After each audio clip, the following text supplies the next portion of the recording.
નમસ્તે. કૃતજ્ઞા ભક્તિ વિશે થોડીક વાત કરીશ.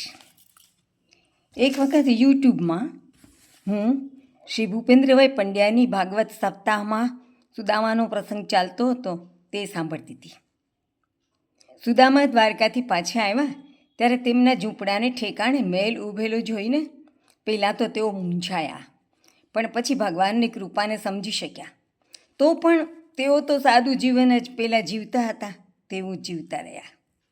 ભૂપેન્દ્રભાઈએ કહ્યું, પણ તેમના ધર્મપત્ની તો ભગવત કૃપાથી મળેલી લક્ષ્મીને આનંદથી ભોગવવા લાગ્યા. રસોઈ ઘરમાં જઈને સ્વિચ ચાલુ કરે અને ગેસનો ચૂલો પ્રગટી ઉઠે. સ્નાન કરવા જાય ત્યારે સ્વિચ ચાલુ કરે અને ગીઝરમાંથી ઉષ્ણ જલ આવવા માંડે. બપોરે સ્વિચ ચાલુ કરે અને એસી ઠંડક પીરસવા માંડે. ભૂપેન્દ્રભાઈની આ વાત સાંભળી શ્રોતાઓ હસવા માંડ્યા. તેથી ભૂપેન્દ્રભાઈએ પૂછ્યું, કેમ તમે હસવા માંડ્યા?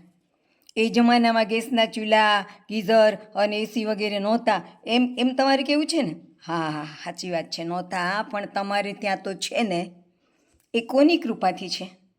જે દ્વારકાધીશે સુદામા પર કૃપા કરી તે જ દ્વારકાધીશની કૃપાથી આપણે ઘરે એ બધી સુવિધાઓ છે. તેથી હવે તમે ગેસનો ચૂલો ચાલુ કરો ને ત્યારે બોલજો કે દ્વારિકાધીશની જય. ગીઝરમાં ઠંડા ગરમ પાણીનો ફુવારો ચાલુ કરો ને ત્યારે બોલજો કે દ્વારિકાધીશની જય. બપોરે એસી ચાલુ કરો ને ત્યારે પણ બોલજો કે દ્વારિકાધીશની જય.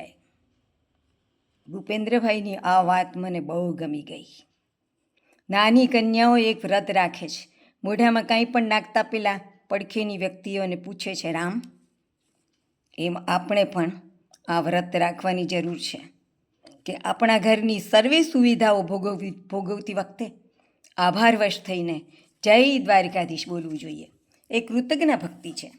માણસને આ કૃતજ્ઞા ભક્તિ કરતાં આવડવું જ જોઈએ, કારણ કે આ ભક્તિ માણસ જ કરી શકે. જય શ્રી કૃષ્ણ.